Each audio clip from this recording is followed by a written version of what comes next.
Alors, bonjour les amis, ici c'est Komandiak. Je fais une vidéo d'aujourd'hui pour m'exprimer sur la vidéo ou les deux vidéos qu'on a vues la semaine passée sur les réseaux sociaux. Mais j'ai les images ici, mais comme pour, c'est-à-dire pour le respect de nos sœurs qu'on a tuées cruellement, c'est pourquoi je ne veux pas montrer ces vidéos. Mais je pense que vous avez vu ces vidéos. Mais vous savez, dans tout ça là, Euh, moi, j'interpelle toujours nos dirigeants, les dirigeants des pays africains. C'est ce que je ne comprends pas. Ça dit tout ce qui se passe là, dans les pays arabes, on maltraite nos sœurs jusqu'à mort. On les tue même, comme des poulets. Et ça dit, dans les pays chinois, dans les pays asiatiques, on maltraite nos sœurs aussi, comme ça. Je ne sais pas quoi. Partout en Europe ici, on est victime de la discrimination, mais ça ne donne même pas de leçon à nos dirigeants. Les dirigeants africains, ce qu'ils savent, tellement qu'ils sont corrompus, c'est de s'enrichir, voler l'argent du peuple, que eux-mêmes, ils doivent, c'est-à-dire aider, parce que quand ils faisaient leur campagne, c'était pour aider la jeunesse. Mais maintenant, la jeunesse africaine est devenue maintenant, c'est-à-dire l'ennemi des présidents africains, des dirigeants africains. Parce que qui peut voir ces images-là? C'est-à-dire tout le monde entier, toute l'Afrique a vu ces images. Mais aucun dirigeant africain n'a eu l'audace de s'exprimer, c'est-à-dire concernant, c'est-à-dire la situation des Africains ou de nos sœurs qui vivent dans les pays arabes. Personne. J'ai même, c'est-à-dire je suis choqué que même les mots même me manquent, quoi.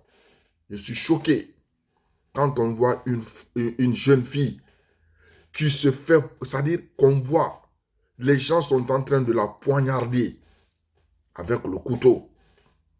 Quand vous voyez ça, ça vous étonne. On la poignarde jusqu'à ce qu'elle rend l'âme. Et l'autre prend le couteau derrière la nuque là et essaye de trancher sa tête.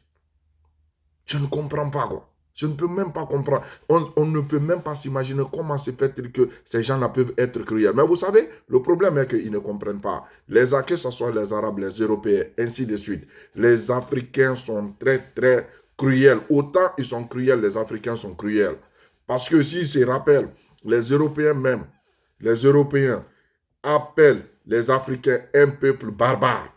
Eux-mêmes, hein, ils disent que les Africains sont très barbares, que c'est des gens qui mangent la chair humaine. C'est-à-dire, c'est des cannibales. Eux-mêmes, ils le savent. Donc, si les Arabes, là, ils n'arrêtent pas, s'ils n'arrêtent pas, le jour que ça va commencer, ah, vraiment, eux-mêmes, ils vont se chercher en Afrique là-bas. Ils vont se chercher en Afrique. Parce que nous savons quand même que nos dirigeants, là, tellement qu'ils sont corrompus, tellement qu'ils sont méchants, c'est pourquoi le président Trump a dit, il dit au président africain que est-ce que vous êtes homme, est-ce que vous êtes conscient quand vous achetez des armes pour tuer votre population? Est-ce que vous êtes conscient? Est-ce que vous êtes, c'est-à-dire censé à être une personne à diriger un pays si l'argent que vous gagnez, vous ne pouvez pas construire votre pays, vous ne pouvez pas aider la jeunesse, vous ne pouvez même pas aider la population de votre pays. L'argent que vous gagnez là, c'est seulement détourner ça. Ouais, c'est ce qui fait mal. Je ne sais même pas comment, qu'est-ce qu'on doit dire aux dirigeants africains là, les moutons là. Parce que si vous voyez qu'on tue nos sœurs là à l'extérieur, c'est parce qu'ils sont d'abord inconscients. Ils sont d'abord inconscients. Et regardez, les gens qui meurent dans la Méditerranée là, aucun président africain n'a l'audace même de se prononcer là-dessus. Il faut que les journalistes, par exemple, quand ils sont en conférence de presse, les journalistes vont interpréter ces gens-là. Ils vont les interpeller plutôt. Pas interpréter, mais les interpeller. de poser des questions concernant l'immigration. C'est là où vous allez voir ces gens-là esquiver ces questionnaires-là. Ils vont essayer d'expliquer, c'est-à-dire à la volée et passer. Mais ils n'ont pas la dignité. Les dirigeants africains, que ce soit les présidents, les ministres, les ambassadeurs, tous ces gens-là ne sont que des profiteurs. Quand ils viennent, c'est de profiter de la population, s'enrichir et partir. Mais le problème est qu'aujourd'hui, là, ce qu'ils oublient, nous, à travers les réseaux sociaux, nous pouvons aussi être nos propres porte-parole. Nous pouvons aussi nous exprimer et que les gens vont voir. Moi, je ne fais pas de YouTube pour avoir de l'argent. Je ne fais pas de vidéos pour avoir de l'argent. Ça, ce n'est pas dans mon programme. Pour avoir des 5 cents ou bien 5 centimes de dollars, ainsi de suite. Non, je ne fais pas ça. Ce que je veux au fait, c'est que nous sommes des pères de famille maintenant, on a des enfants. Et ces enfants-là vont à l'école. Et dans les écoles-là, quand ils voient ces images-là, comment on traite l'Africain d'abord en Europe? C'est quelqu'un qui est malade, une personne qui est incivile, vous voyez? Quelqu'un qui ne peut rien faire pour soi-même. C'est comme ça. Et quelqu'un, des Africains, c'est une population qu'on doit aider. Qu'on doit aider. Ce n'est pas une population courageuse. Donc, on voit même sur les réseaux sociaux, on voit l'exemple là. Vous voyez, on voit l'exemple là. Parce que il y a des gens qui ont dit à leurs enfants, vous voyez le comportement des Africains sur les réseaux sociaux, qu'est-ce qu'ils font? Ce ne sont que d'insulter, s'insulter entre eux, faire des vidéos d'extravagance. C'est ce qu'ils font. Mais ils ne font pas des vidéos éducatives. C'est-à-dire, nous avons échoué. Nous avons échoué. C'est le bon moment de faire une prise de conscience. C'est le bon moment. Quand on dit les réseaux sociaux, là, quand on vient là-dessus, là, on ne vient pas pour faire des conneries. Si vous avez un message à véhiculer qui peut être dans l'intérêt supérieur des pays africains ou, c'est-à-dire qui peut interpeller même nos dirigeants moribonds, là, c'est bon. Mais quand vous venez, ce ne sont que, c'est-à-dire vous ne faites que de l'extravagance, ça, vraiment, j'ai honte même à votre place. Vous voyez? Donc, on n'est pas ici pour insulter les gens, mais nous sommes ici pour interpeller les gens. Vous voyez? Et regardez, dans les pays africains, quand on dit que le PIB a augmenté, ainsi de suite, mais c'est faux. On ne voit pas ça. Parce que si on voyait ça, ce ne sont que des jeux, c'est-à-dire des jeux des Blancs que eux aussi, ils vont imiter. Quand on dit ici, ouais, l'économie, c'est-à-dire l'économie de la Hollande a augmenté de 1,2%. Dans les pays, les Africains là-bas aussi, à leur tour, ils vont dire non, ça a augmenté à 7% ou bien à 5%. Ce n'est pas vrai. Ce n'est pas vrai. Parce que quand l'économie, si ça va dans un pays, c'est-à-dire l'Africain, les Africains de ce pays-là, les gens qui vivent dans ce pays, là où l'économie est bonne, cela veut dire que les gens là doivent bien vivre. Ils doivent bien vivre. Et regardez, avant, les Chinois, ils étaient persécutés partout. Mais aujourd'hui, ils viennent en Europe en tant que touristes. Mais pourquoi nous, les Africains, on ne peut pas faire la même chose? On ne peut pas faire la même chose. C'est seulement les dirigeants africains sont à la base de l'exode de nos jeunes. L'exode des jeunes. Parce que les jeunes sont obligés de fuir, aller dans d'autres pays. Aller dans d'autres pays pour aller chercher leur vie, comme on le dit. Et pourtant, quand ils vont là-bas, vraiment, ils sont persécutés. Ils sont persécutés. Parce que, regardez, quand vous demandez même à un noir, à un Africain, vous demandez à un Africain, vous lui demandez, faites l'expérience là, que quelle est la couleur de Dieu? Dieu, il peut être de quelle couleur? Les gens là, les Africains sont capables de vous dire que le blanc ne peut pas être... Dieu ne peut pas être noir. Dieu est blanc. L'Africain est capable de te dire ça. Ouais. Regardez dans les églises. Les photos qui sont là-bas, là, c'est quoi? Les dieux là, les Jésus là, sont tous blancs.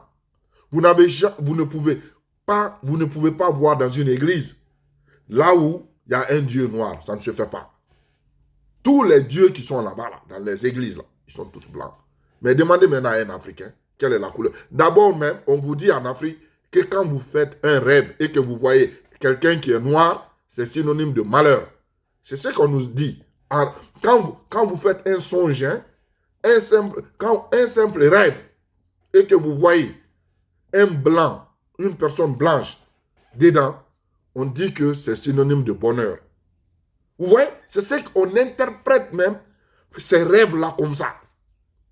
Donc, ça doit nous interpeller. Comment se fait-il que moi, je rêve à ma grand-mère une personne de teint noir et que quelqu'un me dit que ça, c'est un malheur. C'est faux. Ce n'est pas nos malheurs, mais c'est parce que nous-mêmes, c'est-à-dire on s'est délaissé. Nous, on est capable, nous sommes devenus des bénis, oui, oui. Tout ce qui se passe dans le monde, quand on nous dit, nous, on est là à accepter. Oui, oui, oui. On a inventé beaucoup de choses en Afrique. Nous avons inventé beaucoup. Mais aujourd'hui, là, notre invention, là, les Blancs c'est-à-dire, ils ont pris ça et ils ont développé ça. Maintenant, nous sommes là-bas, en train de végéter. Moi, quand même, ça m'énerve. Hein. Ça m'énerve beaucoup en tant qu'Africain. Ça m'énerve beaucoup. Nous avons des ONG, mais on ne rentre pas dans ces détails-là pour le moment. Mais ce que je suis en train de dire aujourd'hui, là, les vidéos là, qu'on a vues là, il faut que chaque Africain prenne sa responsabilité. Et regardez, moi j'ai critiqué un artiste guinéen qui s'appelle Eli Kamano. Je l'ai critiqué, c'est vrai. Je ne l'ai pas critiqué par méchanceté. Je voulais l'interpeller. Parce que c'est un jeune. Nous sommes de la même génération. Vous voyez? Bon, mais, c'est-à-dire qu'on converge dans un sens, c'est-à-dire non corrompu. Vous voyez? Je l'ai interpellé comme ça. Il ne faut pas qu'il se laisse, c'est-à-dire acheter par les colporteurs de malheur. C'est pourquoi je l'ai interprété. Mais il a posé un acte en Afrique là-bas, surtout en Guinée. Là où, aujourd'hui, là, je vais lui dire que je suis fier de lui. Quand il est allé dire aux Libanais que ici, là, c'est chez nous, même si il n'a pas la force de chasser tous les gens là, mais de fait qu'il est venu, il a confronté. Il a dit, vous pensez que ici, là, c'est chez vous? Ici, c'est chez nous. Là, ça dit, il a prouvé qu'il est digne fils de la Guinée. Il est digne fils de la Guinée, de l'Afrique aussi. Voilà. Donc, il faut interpeller les gens là. Regardez, des Libanais qui n'ont même pas un pays. Des Libanais qui n'ont même pas un pays. Des gens qui sont persécutés dans leur pays. Hein? Qui sont persécutés dans leur pays. Hein? Ils n'ont même pas de liberté. C'est ces gens-là qui viennent dans notre pays, en Afrique, dans les pays africains. Les gens-là vont s'imposer là-bas. Chez nous, ils vont s'imposer. Ils vont, c'est-à-dire, ils vont introduire nos sœurs là. Ils vont faire que nos sœurs vont se prostituer chez nous-mêmes. Les dirigeants là, ils voient ça, mais ils ne peuvent rien dire. Ils ne peuvent rien dire. Si on dit que l'Afrique a fait presque 50 ans d'indépendance, ces 50 ans d'indépendance, quand vous regardez, hein, ce ne sont que des gens là, les gens d'avant là qui dirigent jusqu'à présent. Parce que c'était des gens qui se courbaient, qui faisaient des lèche-culs derrière les blancs là. C'est ces gens là encore qui sont là à diriger nos pays. Ce n'est pas une génération montante. Parce que quand vous voyez des jeunes dirigeants, ça vous donne même à réfléchir. Vous allez prendre exemple sur ces gens-là. Mais les dirigeants africains, quand vous les voyez, vous voyez seulement la corruption. Les dirigeants africains, quand vous voyez ces dirigeants-là, ça dit, ils sont synonymes de la corruption. Vous les voyez, vous voyez la corruption. Vous voyez la méchanceté. Et pourtant, rien n'est beau. Et regardez, les maisons sociales, là, pour faire ça en Afrique, est-ce que ça même, ça demande des milliards? Ça demande de la compétence. C'est tout, la compétence. Parce que nous avons des gens là-bas, nous avons des maçons qui peuvent faire ce boulot-là. Et regardez, l'autre fois, j'entends que dans mon pays, en Guinée, que les gens, ils détournent le carburant. Mais un gouvernement réfléchit. Il y a des Tesla, il y a des voitures électriques. On peut mettre ça à la disposition de ces dirigeants-là, de ces ministres et de ces directeurs. Parce que les voitures, on doit charger. C'est tout. Et c'est bon pour la nature. Et aussi, le gouvernement peut économiser. Mais quand vous prenez le carburant, vous faites des bons. Vous donnez ça aux gens. Et eux aussi vont donner ça à d'autres personnes. Ils vont vendre. Et après, le gouvernement va se plaindre qu'on n'a rien. Mais Vous-même, il faut avoir de l'imagination. Je ne sais pas où sont ces conseillers-là, les gens qui conseillent nos dirigeants. Moi, je ne sais même pas. Il y a des voitures, même vous pouvez même faire des deals avec les sociétés Tesla. Ces gens-là vont vous faire des voitures moins chères. Des voitures moins chères. Pas plus que 5 000 $. Vous pouvez prendre ça au lieu d'acheter des 4x4 là-bas qu'on paye à 70 000 $, vous donnez ça à un dirigeant. Après encore le carburant, là, vous allez acheter ça. Mais ça, c'est une bêtise. Ça dit, cherchez toujours la facilité, mais vous pouvez avoir aussi la facilité dans le luxe. Vous pouvez avoir une voiture électrique qui ne va pas polluer le pays. Une voiture électrique qui fait que le gouvernement peut économiser. Vous voyez? Donc, le carburant qui va venir, vous allez introduire ça, c'est-à-dire, vous allez envoyer ça dans comment on appelle, pour servir comment dirais-je, les groupes électrogènes. C'est ce que vous devez faire. Mais vous êtes là où il y a la corruption, c'est ce que vous voulez. Et c'est la honte même des Africains. C'est la honte. Mais quand je dis les Africains, ce n'est pas vous et moi, la jeunesse là, hein? C'est les gens qui dirigent. Les gens qui dirigent là, ils sont très inconscients que c'est quand la mort frappe à leur porte, ou bien la pauvreté, ou bien, c'est-à-dire quelqu'un perd un membre de sa famille, qu'ils vont faire une prise de conscience, mais pendant 2 ou 3 minutes. Après ça, c'est fini. Quand ils sortent, pour eux, ils ne vont plus mourir. Mais ce n'est pas bon. Cherchez à aider la jeunesse là. Cherchez à aider la jeunesse africaine. Si vous voyez aujourd'hui que la jeunesse là est divisée dans mon pays qui est la Guinée, politiquement, on voit que les Guinéens sont divisés. C'est à cause de ces dirigeants-là. Parce que si les dirigeants-là travaillaient dans l'intérêt de la population, je vous jure, il n'y aura jamais de la vie des conflits politiques dans mon pays qui est la Guinée. Jamais. Mais comme chacun ne fait que suivre son intérêt, donc tout ce qui est dans l'intérêt supérieur de la nation, ils ne veulent pas entendre ça. Pour eux, ils veulent être corrompus, avoir des villas. Et pourtant, quand ils vont mourir là, ce n'est pas avec ces villas-là qu'on va les enterrer. Hein? Vous serez dans un linceul et on vous jette dans un trou. C'est tout. On vous fait coucher dans un trou et on met la terre sur vous. C'est fini. Maintenant, il y aura un ange qui va venir vous voir Marabouka pour vous demander qui est votre Dieu. Ouais. Vous ne réfléchissez pas. Moi, ce que j'ai à dire aux dirigeants africains là, c'est-à-dire, nous voulons des actes, mais pas comment on appelle, des bobards là. Nous avons besoin que des actes. Et regardez, en Europe ici, ce ne sont que des jeunes dirigeants. Quand ils viennent en Hollande, quand il y avait, vous connaissez la Hollande, je pense. En Hollande, il y avait un premier ministre qu'on appelait Koch. Koch, quand il était là, c'est-à-dire, il distribuait beaucoup d'argent aux gens. Les gens ne souffraient pas, c'était comme la Belgique. Mais après, qu'est-ce qu'ils ont vu? Ils disent que le pays va être endetté dans peu de temps. Maintenant, qu'est-ce qu'ils ont fait? Ils ont envoyé des jeunes universitaires. Vous voyez? Comme les gens, Jan-Peter Balakenende. Les gens là sont venus avec leur groupe. Donc maintenant, ils ont cerné les gens en Hollande. D'autres ont fui. Les gens qui n'ont pas eu le courage, ils ont fui. Ils sont allés en Belgique, d'autres sont allés en France. Parce qu'ils ont haussé l'assurance à 100. Dans les autres pays, on paye peut-être 50 € par mois. Mais en Hollande, c'est 165 €. Et après ça, les premiers 385 €, c'est-à-dire quand tu tombes malade, c'est toi-même qui dois payer ça. Ouais. Donc, c'est-à-dire ils sont venus, on dit qu'ils sont méchants. Mais ils ont travaillé pour leur pays. Nous, on se plaint. On dit que ce qu'ils ont fait, vraiment, nous souffrons en tant qu'étrangers. C'est vrai, ils ont on a raison. Mais d'autre part, eux aussi, ils veulent donner la force à leur économie. C'est pourquoi quand la crise a frappé l'Europe, la Hollande a subi moins que d'autres pays. Oui, donc c'est ça.